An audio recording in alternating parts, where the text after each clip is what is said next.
تو چلیں اب میرا جینا میرا مرنا پڑھیں گے. اور ان صلاتی و نسکی و محیای و مماتی للہ رب العالمین لا شریک لہ و بذالک امرت وانا اول المسلمین انشاءاللہ تعالی وانا اول المسلمین. جیسا کہ آپ کو شروع میں بتایا تھا کہ یہ کتاب ہمیں بتائے گی کہ جینا کیسے رب العالمین کے لیے اور پھر مرنا کیسے رب العالمین کے لیے. کیونکہ آپ نے انٹروڈکشن میں پڑھا تھا کہ زندگی اس دنیا میں آنے کا نام ہے اور موت دنیا سے واپسی کا نام ہے، اور یہ سبھی کے ساتھ ہونا ہے، آنا بھی ہے اور جانا بھی ہے. اور اس آنے اور جانے کے درمیان ایک چھوٹا سا وقت ہمارے پاس ہے، مطلب کیلکولیٹڈ ہے، کھلا تو نہیں ہے، کیلکولیٹڈ ہے، اور ہمیں پتہ بھی نہیں کہ کتنا ہے. تو پھر یہ وقت کتنا کوئی قیمتی ہے، سمجھ سکتے ہیں ہم، بہت ہی قیمتی ہو گیا نا کہ ایک ایک لمحہ قیمتی ہے. تو اس وقت کا صحیح جو استعمال کر لیتا ہے وہی کامیاب ہو جاتا ہے.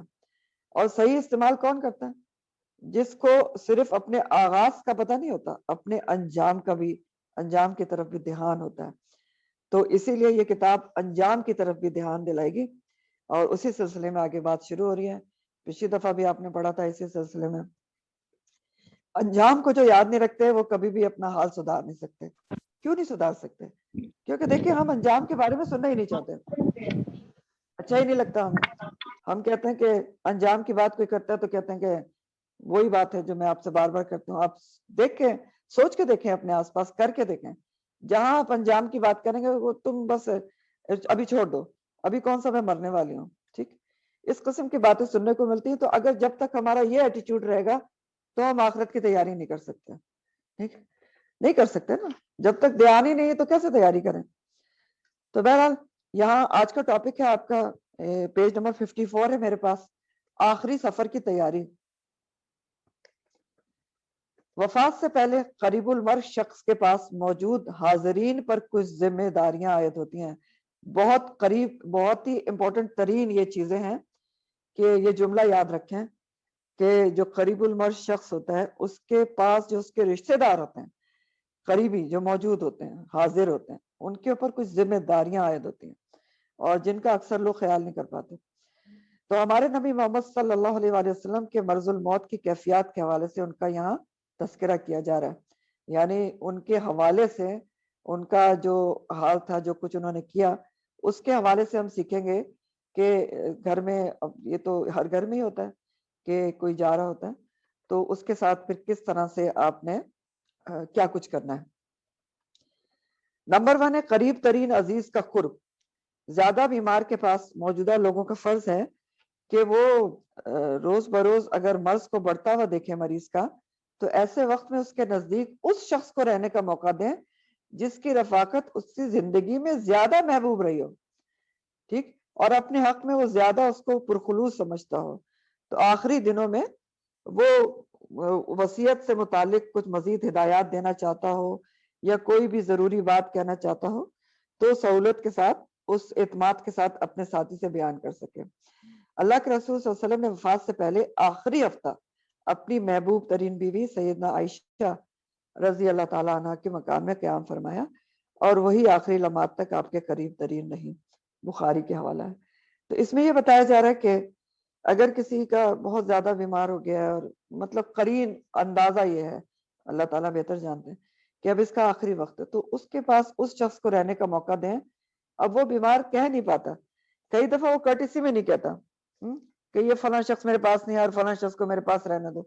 ٹھیک، لیکن جو ساتھ والے ہیں ان کو پتا ہونا چاہیے کہ یہ میری امی جو ہے یا میرے ابا جو ہے، ان کو کون کس کا پاس بیٹھنا زیادہ پسند تھا، کس کا وہ لائک کرتے تھے کہ اس کے پاس بیٹھے، تو اس کو بٹھائیں اس کے پاس زیادہ سے زیادہ. یہ سمجھایا جا رہا ہے تاکہ وہ اپنے دل کی بات اس سے کر سکیں. کوئی وصیت کرنا چاہتے ہیں اعتماد سے کر سکیں. یہ بہت امپورٹنٹ پوائنٹ ہے جو بتایا جا رہا ہے، اس کو سمجھنا چاہیے. پھر دوسری پوائنٹ ہے کہ وصیت سے متعلق یاد دہانی. ایسے موقع پر قریب المرء کا ساتھی خود بھی اسے یاد دلا سکتا ہے کہ اس کے ذمے کسی کا کچھ لین دین یا حقوق العباد میں سے کوئی کمی بیشی ہو تو وصیت کے طور پر بیان کر دیں، اور دوسرے موجود لوگ اسے تحریر بھی کر سکتے ہیں. اب یہ بھی بہت امپورٹنٹ ترین پوائنٹ ہے. نبی کریم صلی اللہ علیہ وسلم کی وصیت تو آپ کو بتاتے ہیں کہ دیکھیں، اس لیے کہا جا رہا ہے کہ آپ با اعتماد شخص جس کے اوپر وہ مریض اعتماد کرتا تھا، وہ اس کو چاہتا تھا ٹرسٹ وردی پرسن ہے اس کو بٹھائیں تاکہ وہ وصیت وغیرہ کچھ کرنا چاہتا ہے، کوئی ہدایت کرنا چاہتا ہے، کوئی صدقے کی بات کرنا چاہتا ہے تو اس پہ اس کو ٹرسٹ ہے اور وہ کر سکے گا۔ اچھا اب یہ بتایا جا رہا ہے کہ وہ خود نہیں کر سکتا یا نہیں کر رہا، بہت بیمار ہے، دھیان نہیں جا رہا، تو جو قریب بیٹھا اس کو چاہیے کہ اس کو یاد دلائے کہ آپ نے کوئی بات کرنی ہے، کچھ کہنا ہے، سلیقے طریقے سے، یہ نہ اس کو باور کرائے کہ آپ مرنے والے ہیں۔ سلیقہ طریقہ بھی ہوتا ہے نا، اس سے بات بات میں لکھوا لیں یا کہلوا دیں یا گواہ بنا لیں کہ کہیں آپ کے پاس کوئی چیز تو نہیں رکھی ہے تو میں پہنچا دیتی ہوں، میں دے دیتی ہوں، کوئی قرض وغیرہ ہے تو میں دے دوں تاکہ آپ کی بیماری دور ہو جائے۔ اس طرح بھی بات کر سکتے ہیں نا، ضروری نہیں کہ آپ کہیں کہ آپ مرنے والے ہیں تو ایسے مجھے بتا دیں، نہیں، آپ کہیں کہ اگر کوئی بوجھ ہے، کوئی قرضہ ہے، کچھ کسی کا لین دین ہے تو مجھے بتائیں، میں اس کو کروا دیتی ہوں۔ یہ اس طرح سے بات کی جا سکتی ہے۔ اب نبی کریم صلی اللہ علیہ وسلم نے وفات سے 5 دن پہلے کچھ وصیتیں فرمائی تھیں۔ 5 دن پہلے وصیت کیا کی تھی؟ آپ نے کہا تھا تم لوگ میری قبر کو بت نہ بنانا، اس کی پوجا نہ کی جائے، ٹھیک ہے۔ ایک اور روایت کے مطابق نبی کریم صلی اللہ علیہ وسلم نے یہ بھی فرمایا کہ یہود اور نصارہ پر اللہ کی لعنت کے، انہوں نے اپنے انبیاء اور صالحین کی قبروں کو سجدہ گاہ بنا لیا۔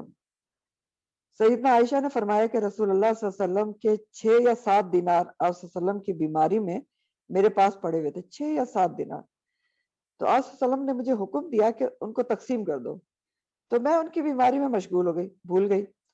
تب دوبارہ آپ صلی اللہ علیہ وسلم نے مجھ سے پوچھا کہ ان 6 یا 7 دیناروں کا کیا بنا؟ میں نے کہا واللہ مجھے تو آپ کی بیماری نے مشغول کر دیا اور میں بھول گئی۔ تو پھر آپ صلی اللہ علیہ وآلہ وسلم نے وہ دینار منگوائے، ان کو اپنی ہتھیلی پر رکھا، فرمایا کیا خیال ہے کہ اللہ کا نبی اللہ عز و جل کو اس حال میں ملے کہ دینار اس کے پاس ہو؟ تو کیا پتا چلا اس بات سے کہ نبی کریم صلی اللہ علیہ وسلم نے کہا کہ یہ جو 6-7 دینار ہیں اس کو بھی ہٹاؤ میرے پاس سے، اس کو صدقہ کر دو، یعنی میرے پاس کوئی چیز بچنا نہیں چاہیے ویسی کہ اپنی زندگی میں صدقہ کر دوں۔ تو اس سے بھی ہمیں کیا بات پتہ چلی آپ کے طرز عمل سے کہ اپنی زندگی میں انسان کو اپنے ہاتھوں سے بہت زیادہ صدقات کی طرف دھیان دینا چاہیے، ٹھیک ہے۔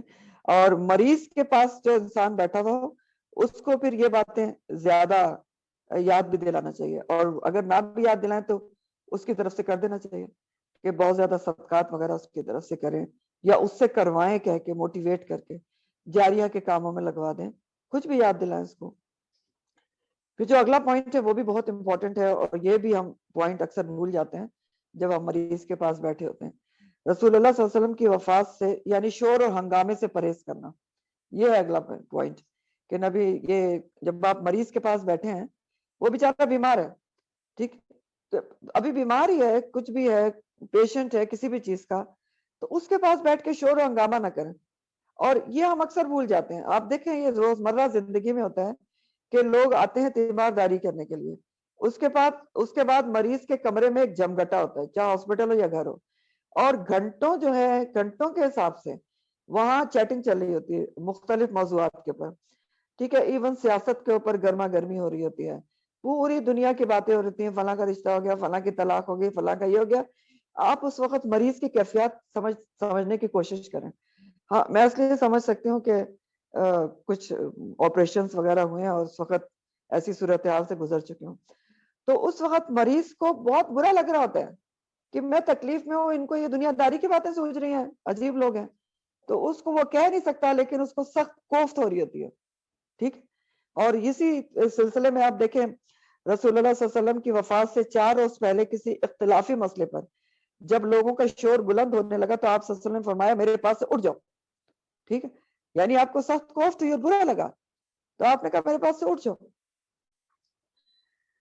پھر اسی روز آپ صلی اللہ علیہ وسلم نے 3 اور باتوں کی وصیت فرمائی۔ ایک اس بات کی وصیت کہ یہود و نصارہ اور مشرکین کو جزیرۃ العرب سے نکال دینا، دوسرا یہ کہ وفود کی اسی طرح نوازش کرتے رہنا جس طرح آپ صلی اللہ علیہ وسلم کیا کرتے تھے، تیسرے یہ کہ کتاب و سنت کو مضبوطی سے پکڑے رہنا۔ تو یہ بھی بہت امپورٹنٹ پوائنٹ تھا جس کا ہمیں خیال رکھنا چاہیے۔ مریض کی اگر تیمارداری کو کوئی آیا ہے تھوڑی دیر تیمارداری کریں، ہاں اگر مریض اس کو خود بیٹھانا چاہتا ہے تو بیٹھیں، ادروائز اس کے کمرے میں جمگٹا نہ کریں، شور ہنگامہ نہ کریں، اس کے کہیں پین ہو رہا ہوتا ہے, سر دکھ رہا ہوتا ہے, کوئی تکلیف ہو رہی ہوتی ہے, مینٹلی اپسیٹ ہوتا ہے, وہاں بیٹھ کے آپ دنیا داری کی باتیں کریں گے, شور ہنگامے کریں گے, اونچا اونچا بولیں گے, اس کو اچھا لگے گا؟ کبھی بھی اچھا نہیں لگے گا. بہت ہی کوفت ہوتی ہے. تو بہت امپورٹنٹ پوائنٹ ہے, یہ کتاب آپ کو بہت اچھی اچھی باتیں بتائے گی, اسی لیے میں نے اس کو شروع کیا تھا اللہ کے کرم سے. پھر اگلی بات ہے کہ پیغمبروں کو اختیار. سیدنا عائشہ رضی اللہ تعالیٰ عنہ کہتی ہیں کہ نبی کریم صلی اللہ علیہ وسلم حالت صحت میں فرمایا کرتے تھے کہ کسی نبی کی روح کو اس وقت تک قبض نہیں کیا جاتا جب تک وہ جنت میں اپنا ٹھکانہ نہ دیکھ لے, پھر اس کو اختیار دے دیا جاتا ہے کہ موت یا دنیا میں رہنے کی مزید مہلت کا. صحت میں یہ فرمایا کرتے تھے. تو جب آپ صلی اللہ علیہ وسلم سخت بیمار ہوئے اور ان کا سر میری گود میں تھا, ان پر غشی طاری ہوگی, پھر ذرا ہوش میں آئے تو آنکھیں چھت کی طرف لگا دی اور فرمانے لگے, یا اللہ بلند رفیقوں میں رکھنا, اللہم الرفیق الاعلی. اس وقت میں سمجھ گئی کہ آپ کو بھی اختیار دے دیا گیا ہے, مگر آپ صلی اللہ علیہ وسلم نے ہمارے پاس رہنے کو اختیار نہیں فرمایا. اور پھر میں پہچان گئی کہ یہ اسی حدیث کا موضوع ہے جو آپ اپنی حالت صحت میں فرمایا کرتے تھے. یعنی وہی حدیث جو آپ صحت میں کہا کرتے تھے کہ نبی کو اختیار دیا جاتا ہے, تو آپ کو بھی اختیار دیا گیا تھا, لیکن آپ نے اللہ تعالیٰ سے ملنا پسند فرمایا. تو آخری بات جو آپ صلی اللہ علیہ وسلم نے کہی تھی وہ یہی تھی, اللہم الرفیق الاعلی. وحی کے ذریعے وفات کی خبر. ابن عباس رضی اللہ تعالیٰ عنہ سے روایت ہے کہ سیدنا عمر رضی اللہ تعالیٰ عنہ نے لوگوں سے پوچھا, یہ جو اللہ تعالیٰ نے فرمایا ہے اذا جاء نصر اللہ والفتح, تو فتح سے اس میں کیا مراد ہے؟ تو لوگوں نے کہا کہ شہروں اور محلوں کا فتح ہونا. پھر عمر رضی اللہ تعالیٰ عنہ نے مجھ سے پوچھا, یعنی ابن عباس کہہ رہے ہیں کہ پھر حضرت عمر نے مجھ سے پوچھا کہ تم بتاؤ کہ سورہ نصر میں فتح سے کیا مراد ہے. تو ابن عباس کہتے ہیں کہ حضرت عمر نے مجھ سے کہا کہ اے ابن عباس, آپ اس بارے میں کیا کہتے ہیں؟ میں نے کہا اس سے تو محمد صلی اللہ علیہ وسلم کی وفات مراد ہے, یا یہ ایک مثال ہے جس میں گویا کہ آپ صلی اللہ علیہ وسلم کو ان کی وفات کی خبر دی گئی ہے. تو ابن عباس کی فہم و فراست بہت مشہور تھی. چھوٹی سی عمر سے ہی وہ بہت زیادہ قرآن کو سمجھتے تھے, اور مفسر قرآن ہے, بہت مشہور زمانہ, اور بہت زیادہ تفاسیر میں ان سے تفاسیر متعلق ہوتی ہے, انہوں نے تفسیر کی ہوئی ہوتی ہے. تو وحی کے ذریعے وفات کی خبر دی جاتی ہے, یہ بتایا جا رہا ہے انبیاء کے وفات کی خبر. آخری دعائیں. سیدنا عائشہ رضی اللہ تعالیٰ عنہ فرماتی ہے کہ رسول اللہ صلی اللہ علیہ وسلم یہ کلمات کثرت سے پڑھا کرتے تھے, سبحان اللہ و بحمدہ واستغفر اللہ و اتوب الیہ. اے اللہ, میں آپ کی پاکیزگی بیان کرتا ہوں آپ کی خوبیوں کے ساتھ, میں آپ سے بخشش کا طلبگار ہوں, آپ کی بارگاہ میں توبہ کرتا ہوں. یعنی اس سے کیا پتہ چلتا ہے کہ آخری وقت میں بہت زیادہ توبہ استغفار کا اور دعاؤں کا اہتمام کرنا چاہیے. ہر وقت ہی کرنا چاہیے, لیکن اگر بندہ بیمار ہو تو پھر اس کو زیادہ کرنا چاہیے. کرنا تو ہر وقت ہی چاہیے, دعا تو ہر چیز ہر وقت کرنا چاہیے, ہر عمر میں ہر لمحے میں کرنا چاہیے. آخری عبادت. قریب المرگ زندگی کی آخری گھڑیوں میں اگر اللہ تعالیٰ کی عبادت, اچھا یہ بھی بہت ہی امپورٹنٹ پوائنٹ ہے, آپ اس کو غور سے سمجھیں. قریب المرگ زندگی کی آخری گھڑیوں میں اگر اللہ تعالیٰ کی عبادت مثلا نماز ادا کرنا چاہتا ہے, تو اس کو وضو کرانے میں یا پہلو کے بل کروٹ دلانے میں, یا اگر وہ اٹھ کر نماز پڑھنے کی ہمت پاتا ہے تو حاضرین کو اٹھنے میں اس کی مدد کرنا چاہیے. کیا بتایا جا رہا ہے, اس میں سستی نہ کریں. اور یہ بھی بہت ہی ضروری پوائنٹ ہے, اس میں بھی سستی کی جاتی ہے کیونکہ آج کل دنیا بہت مصروف ہے افسوس کے ساتھ اور دکھ کے ساتھ. تو ان کو ایک بوجھ لگ رہا ہوتا ہے کہ کیا ہے, آپ تو 5 ٹائم کہتے ہیں کہ اٹھا کے آپ کو وضو کرایا جائے اور آپ کو کپڑے بدلائے جائیں, یہ بڑے مشکل کام ہے. اس طرح کے جملے آپ نے دنیا میں عام سنے ہوں گے. یہ کہا جاتا ہے آپ بیمار ہیں, آپ کو نماز معاف ہے, اسی میں پڑھ لیں, کوئی بات نہیں ہے, ایسے کر لیں ویسے کر لیں. تو یہ نہیں کرنا چاہیے, یہ سمجھایا جا رہا ہے. اس کام میں سستی نہ کریں, یہی سارا تو اجر و ثواب کا کام ہے. آپ کسی کو نماز پڑھانے میں مدد کریں گے مریض کی, تو کیا آپ کو اجر و ثواب نہیں ملے گا؟ دگنا تگنا اجر و ثواب ہے اس کا. تو خدارا اس میں بالکل بھی کمی کوتاہی نہیں کرنا چاہیے. اور یہ بتائیں بھی اگر آپ کسی کی عیادت کو جاتے ہیں, یہ سارے پوائنٹس اپنے عمل کرنے کے بھی ہیں, لوگوں کو بتانے کے بھی ہوتے ہیں کہ وہ اگر بیچارہ یا بیچاری عبادت کرنا چاہتی ہے تو ہمیں ناگواری نہیں محسوس کرنا چاہیے. بوجھ نہیں محسوس کرنا چاہیے، سستی نہیں کرنا چاہیے، اس کی مدد کریں.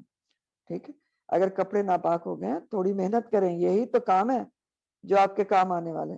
وضو کرائیں، سب کچھ کریں. سوری. وفات سے قبل رسول اللہ صلی اللہ علیہ وسلم نے اپنی طبیعت میں مرض کی 13 یا 14 دن کی مدت کے بعد قدرے بہتری محسوس کی، چنانچہ 2 آدمیوں کے سہارے چل کر نماز ظہر کے لیے مسجد تشریف لائے. اب دیکھیں اس میں بتایا جا رہا ہے نا کہ صحابہ نے آپ کی مدد کی لانے کے لیے، یہ بتایا جا رہا ہے، بہت ذوق و شوق سے کی. تو ان میں ایک عباس رضی اللہ تعالیٰ عنہ تھے، آپ کے چچا. تو اس وقت سیدنا ابو بکر رضی اللہ تعالیٰ عنہ صحابہ کرام کو نماز پڑھا رہے تھے. وہ آپ صلی اللہ علیہ وسلم کو دیکھ کر پیچھے ہٹنے لگے، تو آپ صلی اللہ علیہ وسلم نے اشارے سے فرمایا کہ پیچھے نہ ہٹیں، اور لانے والے کو فرمایا مجھے ان کے پہلو میں بٹھا دو، حضرت ابو بکر کے پہلو میں. چنانچہ آپ صلی اللہ علیہ وسلم کو ابو بکر رضی اللہ تعالیٰ عنہ کے پہلو میں بائیں طرف بٹھا دیا گیا. پھر نبی صلی اللہ علیہ وسلم بیٹھے بیٹھے نماز پڑھنے لگے، اور ابو بکر رضی اللہ تعالیٰ عنہ اسی طرح کھڑے کھڑے نبی کریم صلی اللہ علیہ وسلم کی نماز میں پیروی کرنے لگے، اور تمام صحابہ ابو بکر رضی اللہ تعالیٰ عنہ کی تکبیر کے پیچھے نماز پڑھ رہے تھے. ٹھیک ہو گیا؟ تو اس سے بھی کیوں یہ بتایا گیا کہ مدد کرنی چاہیے. دیکھیں نا، صحابہ 2 پکڑا کے آپ کو لے کر آئے تھے. آخری عمل اللہ کے رسول. اچھا، اس میں ایک بات اور بھی پتہ چلی نا کہ اگر کوئی میل پیشنٹ ہے، ٹھیک ہے، اور وہ بیچارہ 5 وقت کا نمازی تھا، اب اس کو کمزوری ہو گئی ہے کہ وہ خود سے نہیں جا سکتا، بغیر سہارے کے نہیں جا سکتا، لیکن اس کو مسجد جانے کی طلب ہوتی ہے، جمعے کی نماز ہے، تو اس کی اولاد کو یا اس کے لوائقین کو بالکل اس میں اس کو ڈسکریج نہیں کرنا چاہیے، سستی نہیں کرنا چاہیے. آپ اس کو پکڑا کے لے جائیں، آپ ان کو ویل چیئر پہ لے جائیں، کیسے بھی لے جائیں، گاڑی میں سہارا دے کر بٹھا کے لے جا کر وہاں بٹھا دیں. یہ سارے کام شدید اجر و ثواب سمیٹے ہوئے ہیں. تو یہ سب باتیں سوچنے سمجھنے اور بتانے کی ہیں، اور بہت ہی امپورٹنٹ ہیں.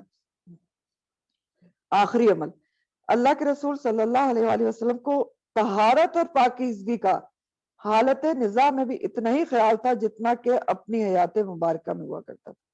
اب یہ بھی بہت ہی ضروری بات ہے، آخری لمحے تک پاکیزگی کا خیال رکھنا. تو آپ صلی اللہ علیہ وسلم نے اپنی وفات سے قبل آخری دن اللہ تعالیٰ سے مخاطب ہونے کے علاوہ جو آخری عمل فرمایا وہ مسواک کرنا تھا. اب میں آپ کو آگے بتاتی ہوں کہ کیا ہے اس میں روایت، لیکن دیکھیں یہ بھی بہت ضروری پوائنٹ ہے. اب ایک بندہ یا بندی ہوتی ہے، وہ بیچاری اس کو زندگی بھر وہ پاکیزگی کا، طہارت کا بہت خیال رکھتی ہے.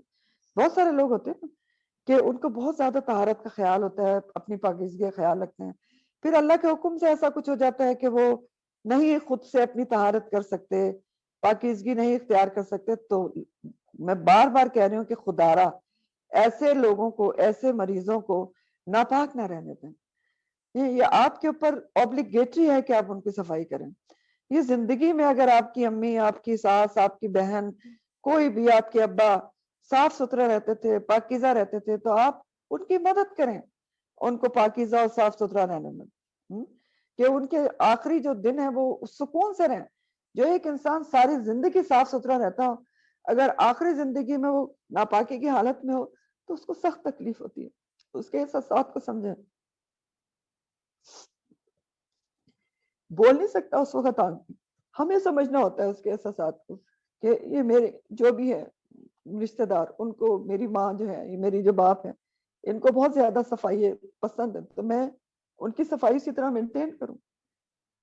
یہ سوچنے کی بات ہوتی ہے. ام المومنین سیدنا عائشہ رضی اللہ تعالیٰ عنہ بیان کرتی ہیں کہ میں رسول اللہ صلی اللہ علیہ وسلم کو ان کی بیماری کی سختی میں اپنے اوپر ٹیک دیے ہوئی تھی.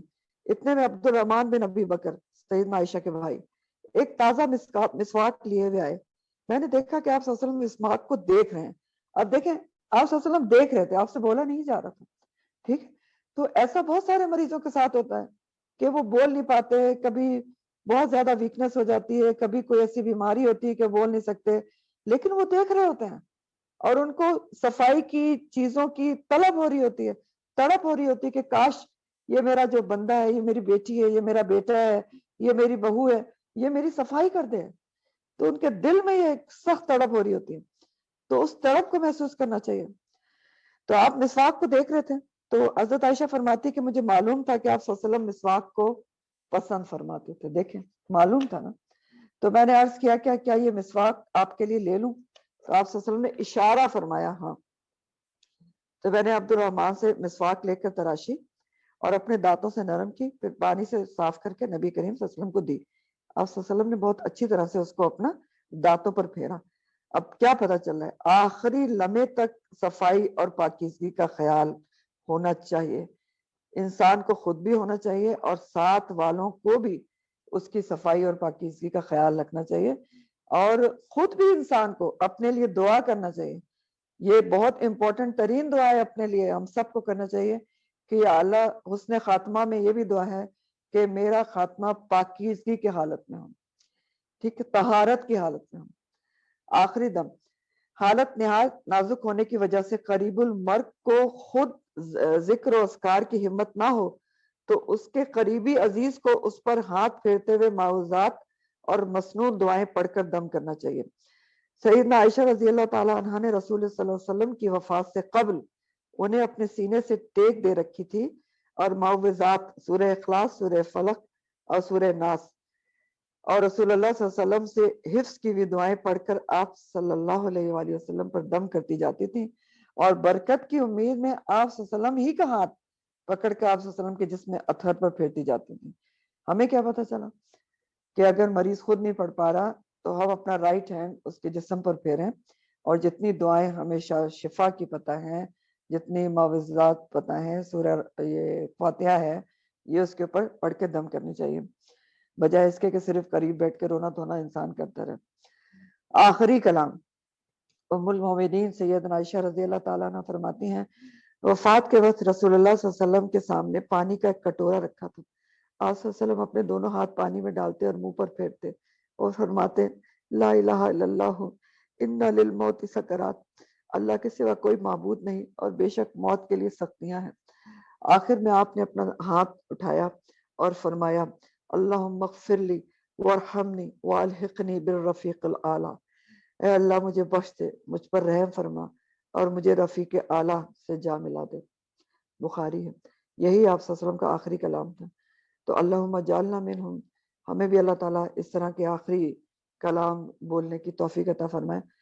سیدنا عائشہ فرماتی ہے کہ اللہ کے رسول صلی اللہ علیہ وسلم میرے سینے اور تھوڑی کے درمیان فوت ہوئے. بوقت فوت آپ صلی اللہ علیہ وسلم کی تکلیف دیکھنے کے بعد میں نے کبھی کسی کے بارے میں تکلیف کم ہونے کا تصور ہی نہیں کیا. آپ نے کیا فرمایا کہ بے شک موت کے ساتھ سختیاں ہیں. تو موت کے ساتھ سختیاں ہیں، لیکن بہرحال حدیث یہ بھی کہتی ہے کہ جو مومن ہوتا ہے اس کی موت ایسے نکلتی ہے کہ جیسے مشکیزے کا پانی کھول دیا جائے، منہ کھول دیا جائے. لیکن بہرحال موت کے ساتھ سختیاں تو ہیں، اس میں بھی اللہ کی حکمتیں اور مصلحتیں ہوتی ہیں کہ اللہ تعالیٰ یہیں سے انسان کو بالکل پاک صاف کر دیتے ہیں تو آگے کی سختیوں سے بچ جاتا ہے. سیدنا عائشہ سے روایت ہے کہ آپ نے فرمایا جب نبی کریم صلی اللہ علیہ وسلم کی سیدہ عائشہ رضی اللہ تعالیٰ عنہ سے روایت ہے، انہوں نے فرمایا کہ جب نبی کریم صلی اللہ علیہ وسلم کی وفات ہوئی تو اس وقت ان کی عمر 63 برس تھی، 63. انا للہ و انا الیہ راجعون، اللہم صلی علی سیدنا و مولانا محمد و بارک وسلم. تو اس سے ہمیں آج کیا کیا باتیں پتہ چلیں؟ نمبر 1 بات تو یہ چلی کہ دیکھیں بیماری کی حالت میں بھی اپنے حساب سے اگر ہم سوچیں تو کبھی بھی انسان کو نا امید ہو کر عبادات کرنے کے بجائے عبادات چھوڑ نہ دینا چاہیے. ایسا بھی ہوتا ہے، ٹھیک ہے، کہ بہت سارے لوگوں کو آپ نے سنا ہوگا جب وہ بیمار ہوتے ہیں کہ کسی چیز میں دل ہی نہیں لگتا، بس تکلیف بہت زیادہ ہے، نماز نہیں پڑھی جاتی، قرآن نہیں پڑھا جاتا. نہیں، کوشش سے دل کو راغب کرنا چاہیے ان چیزوں کی طرف، کیونکہ آپ نبی کریم صلی اللہ علیہ وسلم کا طرز عمل دیکھ رہے ہیں، ہمارے سامنے ہے، اور قرآن کہتا ہے لَقَدْ كَانَ لَكُمْ فِي رَسُولِ اللَّهِ أُسْوَةٌ حَسَنَةٌ. پھر کیا پتہ چل رہا ہے؟ دعائیں زندگی، پوری زندگی اہتمام سے مانگنا چاہیے، لیکن جب انسان دیکھے کہ بیمار ہے تب دعاؤں کی اور زیادہ کثرت کر دینا چاہیے، عبادات کے زیادہ طرف متوجہ ہو جانا چاہیے، اور اس کے لواحقین کو اس کی مدد کرنا چاہیے. سب سے ضروری بات یہ پتہ چل رہی ہے.